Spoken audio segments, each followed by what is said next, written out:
सदगुरु कबीर बीजक साखी प्रकरण साखी 160। गुरु सिकलीगर कीजिए मन ही मस्कला दे, शब्द छोल ना छोल के चित दर्पण कर ले। जैसा कि पिछली साखी में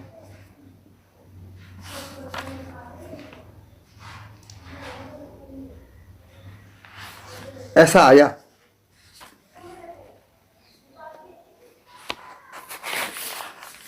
कि साहू चोर चीने नहीं अंधा मती काहीन।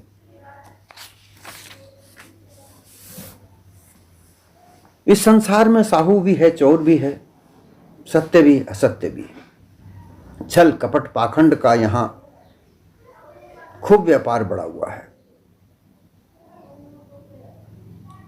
झूठों का बोलबाला है। सत्य को जानना बड़ा मुश्किल है। सत्य पर चलने वाले लोग डरते भी हैं कि हमेशा झूठ वाले लोग आनंदित रहते हैं और सत्य पर चलने वाले लोग कष्ट उठाते हैं। ऐसी मान्यता के आधार पर लोग भयभीत होकर सत्य का रास्ता ढूंढ नहीं पाते हैं। ढूंढे तो कैसे ढूंढे? कोई सत्य का मार्ग बताने वाला मिले, और मार्ग बताने वाला ही गुरु होता है, जो अंधेरे से उजाले की ओर ले जाए, अज्ञान को मेट कर ज्ञान का प्रकाश कर दे, सही रास्ता बता दे, मंजिल तक पहुंचा दे, वही गुरु है। तो यहां सदगुरु कबीर ऐसा निर्देश देते हैं कि गुरु सिकलीगर कीजिए। सिकलीगर उसे कहते हैं जो अस्त्र शस्त्रों को मांझ कर साफ करके, जो तलवारें, भाला, बर्छी, चाकू, फरसा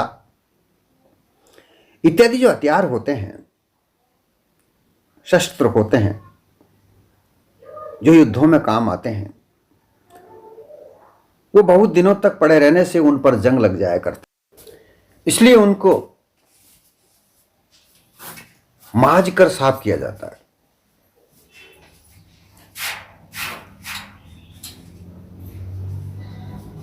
और साफ करके फिर उनको सान पर चढ़ाया जाता है। सान एक पत्थर का चक्का होता है जिसको घुमाने से और फिर वो चक्का घूमता रहता है, और उस घूमते हुए चक्के पर वो चाकू, छुरी, भाला, तलवार, उन पर धार लगाई जाती है। उसे सिकलीगर कहते हैं।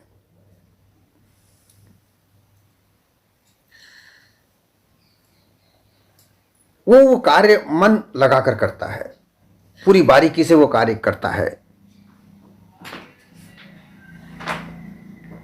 तो वैसा गुरु करना चाहिए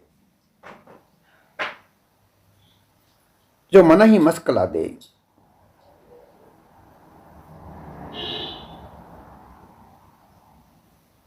अर्थात मन लगाकर उस हथियार को चमकदार बना देता है, ऐसा सिकलीगर। ऐसा गुरु करना चाहिए जैसा सिकलीगर होता है, जो हथियार को साफ करके उस पर धार चढ़ा दे। जिस हथियार पर जंग लगा हुआ हो, जो गंदा हो जाता हो, जो नाकाम हो जाता हो, ऐसे हथियार को लेकर वो मांझ कर साफ कर दे और उस पर धार कर दे, उसे दोबारा से कारगर काम में लाने वाला बना दे। ऐसा सिकलीगर के जैसा गुरु करना चाहिए। ये सदगुरु कबीर इस बात का निर्देश करते हैं कि ऐसे व्यक्ति, ऐसे गुरु को करने से जो मन पर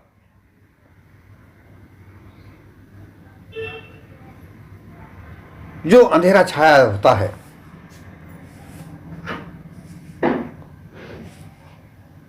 वो अंधेरे को दूर करने में ऐसा ही गुरु सहायक होता है।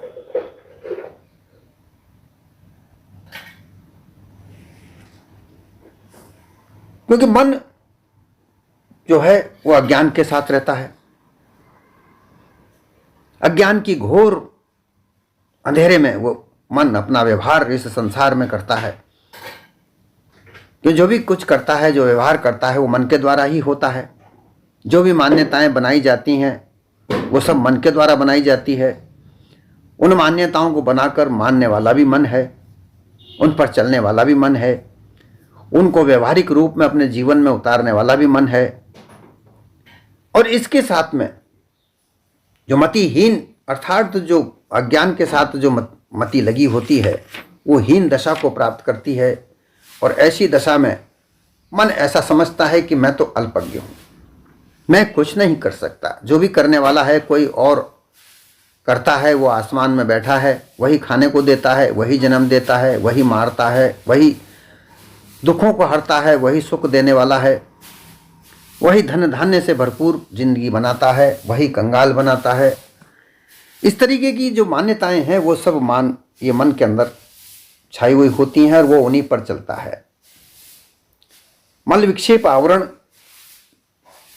का जो इसमें चढ़ा होता है, जो जंग, इस मन रूपी हथियार पर जो जंग चढ़ा हुआ होता है, उस जंग को उतारने वाला सिकलीगर की तरह गुरु करना चाहिए, जो मल विक्षेप आवरण को साफ करके शब्द छोल ना छोल के चित्त दर्पण कर दे। अर्थात शब्द, देखिए यहां पर शब्द की बात आई है, तो जो शब्द हैं काल संधि झाई के मिथ्या शब्द जो हैं, मान्यताओं के मिथ्या मान्यताओं के जो शब्द हैं, वो शब्द इस मन पर छाए हुए होते हैं। वही जंग रूपी आवरण इस मन पर चढ़ा हुआ होता है। वो उसे साफ करने के लिए जो सार शब्द होते हैं, उन सार शब्द को के द्वारा उन मान्यता वाले शब्दों को, जो मिथ्या मान्यताओं के बने हुए शब्द हैं, उनको वो उतार कर और उस हथियार को जिस तरीके से सिकलीगर साफ करता है, उस जंग को उतार कर, उसी तरह से उस मन के ऊपर ये काल संधि झाई रूपी शब्द की मान्यताएं चढ़ी हुई होती हैं, उनको उतार कर वो उस मन को साफ कर देता है, जो चित्त का दर्पण हो जाता है। मन ही मस्कला दे, चित्त दर्पण कर दे। अर्थात ये जो मन है ये चित्त का दर्पण है।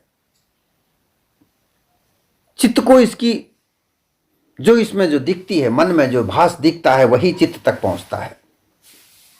होता क्या है, कई जगह ये बात आती हैं और ये बातें हमें समझनी चाहिए कि व्यवहार मन के द्वारा होता है। मन को व्यवहार करने की सहयोगी इंद्रियां, ज्ञान इंद्रियां हैं, कर्म इंद्रियां हैं, इनके द्वारा जो भी कर्म होता है, जो भी भास ज्ञान के द्वारा होता है, वो मन तक पहुंचता है। और मन चूंकि उस पर मल विक्षेप आवरण जो मल है वो चंचलता है, विक्षेप है जो मल है वो पापों का है। विभिन्न प्रकार के पाप ये मन करता है, ये मल है। अर्थात गंदगी, गंदगी अर्थात अंधकार, अनुभवहीनता। विक्षेप का मतलब है जो चंचलता है, आवरण अज्ञानता का है, ये मन पर चढ़ा हुआ होता है। ये सारा अज्ञान का घोर अविद्या के आधार पर चढ़ा हुआ होता है। अज्ञान और अविद्या दोनों ही मिलकर इस संसार की रचना करती हैं, इन मान्यताओं की रचना करती हैं। जब तक अविद्या और अज्ञान इस मन पर छाया होता है। मन चंचल होता है, मन पाप कर्म करता है और मन में अज्ञान भरा होता है। अब इनको साफ करने के लिए सिकलीगर जैसा गुरु बताया है कि सिकलीगर के जैसा होना चाहिए। सिकलीगर बड़ी मेहनत करके उस अस्त्र शस्त्र से जंग साफ करता है, धो माज कर उसको साफ करता है, चमकाता है। फिर उसकी धार को वो देखता है, फिर उस धार को उस शान पर चढ़ाकर उसे उसकी धार को ठीक करता है, इतनी पैनी धार करता है कि वो उस अस्त्र का काम करे। इसी तरीके से गुरु तन मन वचन से जो विकार होते हैं, इस देह में जो विकार हैं, ब्रह्म भूल और विलासिता की आदतें, जिसे व्यसन कहते हैं, उनमें उलझा हुआ ये मन, इसको वहां से निकालता है। वो गुरु ऐसे होते हैं कि अपने तन, अपने मन और अपने वचन से उस मन को, देखिए यहां पर मन को ही समझाया जाता है, क्योंकि मन और चेतन जीव के अंदर भेद हो गया। जो चेतन जीव है वो तो ज्ञानाकार है, बोध स्वरूप है, वहां अज्ञान नहीं है, लेकिन यहां मन में अज्ञान है। जब ये अज्ञान हट जाएगा तो मन ज्ञानवान हो जाएगा। जब मन ज्ञानवान हो जाएगा तो ज्ञानवान को ज्ञान की भास मिलेगी, वही भास चित्त का दर्पण बनेगा और उसी से अध्यास बनेगा। जो हजारों सालों से मिथ्या का अध्यास जीव तक पहुंचता है, वह पहुंचना बंद हो जाएगा और जैसा जीव है वैसा का वैसा ही भास वहां पहुंचने लगेगा। तो जो भ्रांति है, जो दुर्मति है, जो विकार है, जो भ्रम है, वो सब समाप्त हो जाएगा। इसी प्रक्रिया के लिए सूरत और मन, गुरु के द्वारा जो शब्द यहां कहा है कि शब्द छोड़ना छोड़ के, विकृत शब्द मन में छाए होते हैं, काम के, क्रोध के, लोभ के, मोह के, ये इस तरीके के जो शब्द हैं, भयानक शब्द, रोचक शब्द, और इनके आधार पर जो मान्यताएं बनी है काल संधि की और झाई की, क्योंकि काल भयानक ज्ञान है। ये काल से डराते हैं कि वो काल निरंजन सबको खा जाता है, उसके दूत यमदूत यहाँ पर आते हैं, वो ले जाते हैं। ऐसी जो मान्यताएं, विभिन्न प्रकार की बहुत सारी मान्यताएं हैं, उन मान्यताओं के आधार पर ये डरा सहमा ये मन अपने आप को उन्हीं आधारों के आधार पर जीता है। फिर संधि, कोई परमेश्वर है, कोई ईश्वर है, वो आसमान में बैठा है, वो सबको देखता है, उसके बगैर पत्ता नहीं हिलता जगत का, वो जो चाहे वो कर सकता है। कई कई तरह की धारणाएं बनाकर, कई कई तरह के शब्द बनाकर इस संसार में प्रसारित किए जा चुके हैं। उन्हीं के आधार पर उनको मानने की संधि करता है कि भाई मैं भी उसी ईश्वर को मानूं, उससे संधि करूं। फिर है झाई, ब्रह्म ज्ञान की ऊंचाई पर पहुंचाने। ब्रह्म ज्ञान एक ऊंचाई है, सर्वश्रेष्ठ ज्ञान है। ये ऊंचाई पर चढ़ा करके, जब ऊंचे से पर्वत पर जब चढ़ते हैं और नीचे देखते हैं तो हमें झाई नजर आती है, इसी तरीके से ऊंचाई पर चढ़ाकर और नीचे झाई में झुकाते हैं कि ये संसार ही ब्रह्म है। अयम जगत ब्रह्मस्ति, सर्वगुण ब्रह्मस्ति, जगत से ब्रह्म और ब्रह्म से जगत, ये एकता करके लोगों को केवल भ्रम में डाला जाता है। कहीं तो कहते हैं कि ब्रह्म से जगत है, कहीं कहते हैं कि जगत से ही ब्रह्म है, ब्रह्म और जगत में कोई अंतर नहीं है। ऐसा कह कर ब्रह्म की कई कई मान्यताओं में उलझाकर अंत में ये कह दिया जाता है कि मन बुद्धि वाणी से वो पाया ही नहीं जाता। रहा भ्रम का भ्रम, तो उनको इन शब्दों को मिटाकर जो गुरु होते हैं, जो सदगुरु होते हैं, वो सब इन शब्दों को सबको साफ करके, शब्द छोड़ना, ऐसे शब्दों को छोल करके, छील करके, और चित्त का दर्पण जो मन है उसको साफ कर देते हैं। जो साफ सुथरी छवि होती है वो दिखने लगती है, जो यथार्थता है वो दिखने लगती है। और जब यथार्थता का भास जब चित्त तक पहुंचता है, वह चिदाभास का भास जो सत्य भास है वही जीव तक पहुंचता है। ऐसे मिलने से, ऐसे भास पहुंचने से जो जीव का अध्यास है, अभ्यास है, वो बढ़ता है और अध्यास मिट जाता है। और जीव और मन का जो एकता होती है वो हो जाती है, भ्रांतियां मिट जाती है। इसीलिए बार बार में यह कहा जाता है कि ऐसा सिकली कर गुरु करे। अब उसके लिए गुरु क्या करते हैं? ऐसी स्थिति पर मन को लाते हैं जिससे उस मन की जो जंग उस पर चढ़ा हुआ होता है उसको साफ करने का तरीका अपनाते हैं। जो भ्रम भूल है उसको साफ करने का तरीका अपनाते हैं। ऐसे सद्गुरु की पहचान करना भी आवश्यक है। ऐसे गुरु की पहचान किए बगैर हम उनको कैसे पहचानें? क्योंकि जब तक पहचान नहीं होगी तो हम उनको गुरु कैसे कर सकेंगे?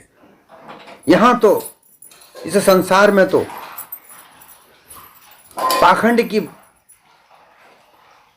मेला लगा हुआ है। छल कपट के द्वारा लोग मिथ्यावाद में लोगों को फंसा कर, उलझा कर उनका जीवन बर्बाद करते हैं। अब इनसे बचकर कैसे सतगुरु को पकड़ा जाए, समझा जाए, उनका शिष्य बनाकर उनसे किस तरीके से इस मन को साफ किया जाए, ये युक्ति गुरु के पास ही होती है। उनका सत्य उपदेश, वही उनके सत्य उपदेश को धारण करने से ही मन का सारा जंग साफ होता है।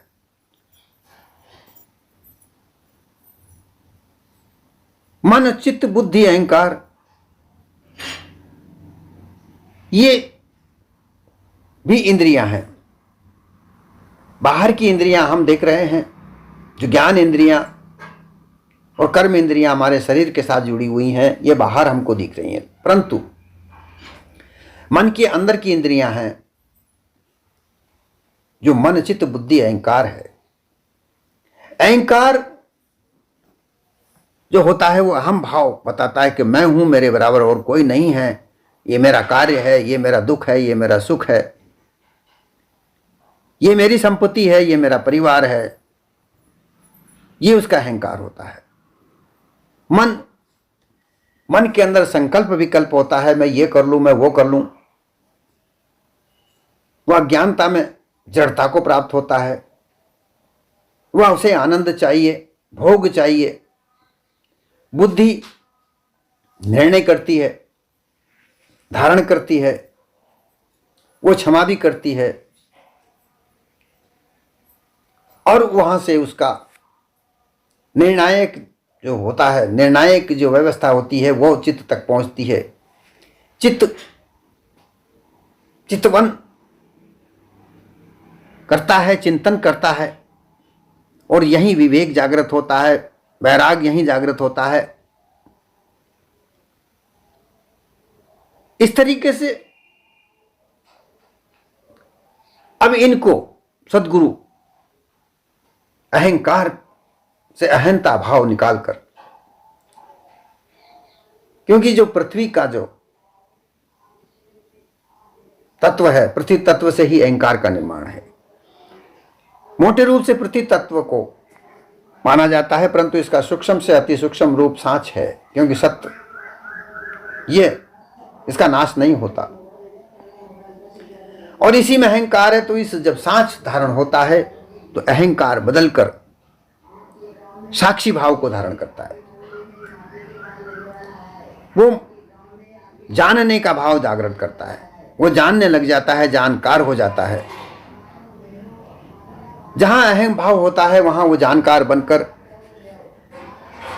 सारी चीजें जानने लगता है। मन का जल स्वरूप है और जल का विचार रूप है। विचार करके वो जब विचार करने लगता है तो उसके अंदर सत्य असत्य का विचार आता है और वह ज्ञान के आधार पर विचार करने लगता है। बुद्धि जल स्वरूप है, वो अग्नि स्वरूप है। अग्नि क्षमा भी करती है, धारण करती है और निर्णायक स्थितियों को प्राप्त करती है। मति इसी से ही प्राप्त होती है जो अहंकार के साथ लगकर संसार के कार्य में अपने लगती है।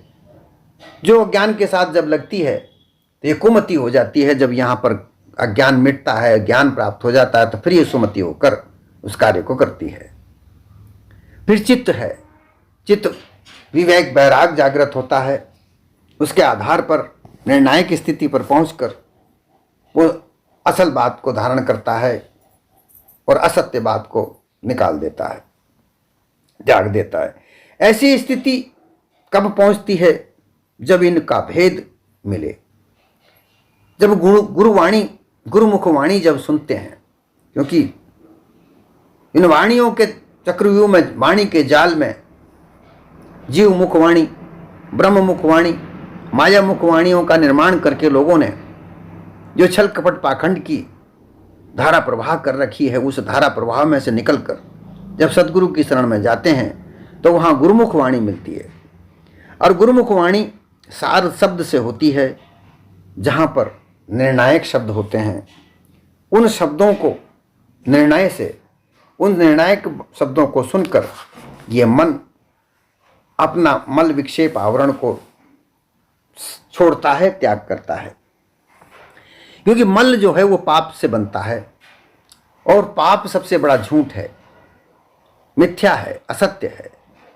जब तक उसको ज्ञान नहीं होता वो असत्य के साथ लगा हुआ होता है और असत्य के साथ लगकर वो झूठे वचनों को बोलकर मल पाप चढ़ाता है। सच बराबर तप नहीं, झूठ बराबर पाप। झूठ बोलने वाला सबसे बड़ा पाप है। फिर विक्षेप चंचलता उसकी होती है, जो सुरत के द्वारा उसके चंचल होती है। क्योंकि सुरत जो है कान के द्वार पर आके विभिन्न प्रकार के शब्दों को सुनने में अपने आप को लगाए रखती है। जब वह सार शब्द को गुरुमुख से सुनती है तो वो अपने आप उसकी चंचलता मिटती है, और जब चंचलता मिटती है तो मन भी स्थिर हो जाता है। फिर जो आवरण है वह अज्ञानता का है, वह अज्ञानता खत्म होती है और ज्ञान प्रवेश करता है जो सभी अज्ञानता को नाश करती है। ऐसे करके चित्त मन बुद्धि अहंकार सर्व भ्रम से रहित हो जाता है। अनुमान कल्पना से, अध्यास से इस मन चित्त बुद्धि को, अहंकार को साफ करके, और वो जो मन दर्पण है उसको साफ कर देते हैं। ऐसे गुरु के पास बैठ करके ये मन के पास, जो गुरु के पास में जो शान है वो शब्द की ही शान है। वो शब्द से ही शब्द को खुरचते हैं। जो मल विक्षेप आवरण के शब्द हैं उनको वो सार शब्द से ही खुरच कर कसर खोट निकालना। खुरचने का मतलब है कि सार शब्द से खोटे शब्दों को दूर करना, उनका निर्णायक शब्दों से उनका साफ निर्णय देकर जो अनुमानित कल्पना है उनको दूर करके, जो अध्यास है उसको दूर हटा करके, जो भास सत्य यथार्थ भास होता है वो जीव तक पहुंचाने का कार्य करते हैं। जब चित्त तक सत्य यथार्थ भास पहुंचता है, वो चेतन प्रकाश, जो ज्ञान का प्रकाश चेतन तक पहुंचता है, तो ज्ञानाकार तो है ही, जीव ज्ञानाकार सदैव होता है। क्योंकि उसके ऊपर जिस प्रकार से सूर्य के ऊपर बादल छा जाने से अंधकार हो जाता है, इसी तरीके से मन के ऊपर भी ज्ञान का प्रकाश तो पड़ता है, परंतु बाहर इस संसार के मिथ्या रूपी बादलों का छाया प्रकाश को ढक देता है। इसी प्रकार से उस ढके हुए प्रकाश को जब सद्गुरु के पास सत्संग होती है, उनके साथ बैठक होती है, तो ये सार शब्द के द्वारा इनको, इस बादलों को वो छांट देते हैं, हटा देते हैं और प्रकाश को प्रकाशित कर देते हैं। तब जाकर के ऐसी स्थिति में आकर वो जो मन होता है, जिसके ऊपर जंग चढ़ा हुआ होता है, मल विक्षेप आवरण का, वो साफ हो जाता है। तो यहाँ पर सतगुरु कबीर यही कहना चाहते हैं कि अगर गुरु करे तो सिकली करके जैसा करे, जो गुरु अपने शिष्य के मन, चित्त, बुद्धि, अहंकार को साफ कर दे। लेकिन ऐसे गुरु तभी मिलेंगे जब उनकी हम पहचान करेंगे। उनके पास ये कला होनी चाहिए, क्योंकि वाणी जाल, ऐसा वाणी जाल पाखंडी, छल कपट पाखंडी लोगों ने बना करके संसार में फैला रखा है और उसमें भोले भाले लोग उलझ पड़े हैं। उनको उलझने का तरीका एक ही है कि सिकलीगर गुरु करे। ऐसा गुरु करे जो मन से ये जंग हटाकर तेज धार ज्ञान की बना दे और मन में से सारे विकार भ्रम दूर कर दे। देखिए, संसार में भोग वस्तुएं तो हैं, लेकिन अगर ये विकार के रूप में नहीं है तो भोग वस्तुओं को भोगने में कोई भोगी नहीं कहलाता। क्योंकि जो विषयों का भोग है वो इंद्रियां करती हैं, परंतु ये विकृत ना हो, इनमें विकार ना हो, इनमें भोग की अभिलाषा ना हो, इनमें लिप्तता ना हो, विकारता ना हो, तो ये भोग नहीं है। क्योंकि आंखें तो दृश्य देखती ही हैं, कान शब्द सुनता ही है, नाक गंध सुगंध सुनती है, शब्द मुख से शब्द बोलता ही है, जो त्वचा है उससे स्पर्श होता ही है, ये रोके नहीं जा सकते। परंतु विकृत स्थिति नहीं आनी चाहिए, इनमें लिप्तता नहीं आनी चाहिए, इनमें ऐश्वर्यता नहीं आनी चाहिए, इनमें यूं कहो कि कामुकता नहीं आनी चाहिए। तब तक ये जो विषय हैं ये भोग की वस्तुएं नहीं कहला सकती। और ऐसी स्थिति तभी प्राप्त होगी जब ज्ञान का प्रवेश होगा इस मन में। जब तक ज्ञान का प्रवेश नहीं है, जब तक अज्ञानता है, तब तक इस मन में विभिन्न प्रकार की सीर बनी हुई हैं। मन को एक कूप भी कहा गया है, जिसमें विभिन्न प्रकार की काम वासनाओं की जो सीर निकल रही है। एक कुएं के अंदर जब पानी आता है वो विभिन्न प्रकार की सीर से आता है। जगह जगह से पानी के स्रोत पानी में उस कुएं में आए हुए होते हैं, उनके द्वारा उस कुएं में पानी आता है। तो इसी तरीके से मन रूपी कुएं में बहुत सारी वासनाओं की सीर बनी हुई है। उन सीर को समाप्त करने के लिए ज्ञान रूपी अग्नि की आवश्यकता पड़ती है। जब ज्ञान रूपी अग्नि उस सब सीरों को जला करके भस्म कर देती है, तो वहाँ एक निर्मल नीर, विचार रूपी नीर वहाँ पर रह जाता है। वही विचार रूपी नीर जब प्राप्त होता है, और जब वो कब से प्राप्त होता है, जब सार शब्द गुरु का सुनने को मिले। असार शब्द जो जीवमुखी, मायामुखी, ब्रह्ममुखी जो शब्द हैं, ये असार शब्द हैं। इनमें काल संधि झाई रोचक भयानक वाणियों का निर्माण होकर वाणी जाल में ये जीव उलझा पड़ा रहता है। ये मन उन्हीं वाणियों में उलझा पड़ा रहकर उन वाणी जाल से नहीं निकल पाता जब तक सद्गुरु नहीं मिल जाते। और जब सद्गुरु मिल जाते हैं तो इससे इस मन को छुटकारा मिलता है और विभिन्न प्रकार के बंधनों से छुटकारा मिल जाता है। यही बंधन और यही मुक्ति का रास्ता है। इसी को सद्गुरु बार बार यहाँ पर हमको चेता कर कह के गए। ये शब्द उनके साथ उनके समय में कहा गया कि गुरु सिकलीगर कीजिए मनई मस्कला दे, शब्द छोलना छोल के चित्त का दर्पण कर दे। उनके समय में कहा हुआ ये शब्द आज भी मानव जीवन के लिए सार्थक है। हमें इस पर विचार करते रहना चाहिए, और जब तक हम विचार न करें, इनको धारण न करें, मानव जीवन को जीने का कोई प्रयोजन संपूर्ण नहीं है। जैसे आए वैसे ही चले जाएंगे, कोई हमारा नाम तक याद रखने वाला नहीं है। परंतु अगर हम कुछ कर सके इस संसार में, ऐसा कुछ कार्य हम कर सकें कि हमें कुछ याद रखें, हमें कुछ लोग जानें, ऐसा करने के लिए हमें सदगुरु कबीर के इन शब्दों को ध्यान रखना चाहिए, विचार करना चाहिए और इन पर चलने का प्रयास भी करना चाहिए।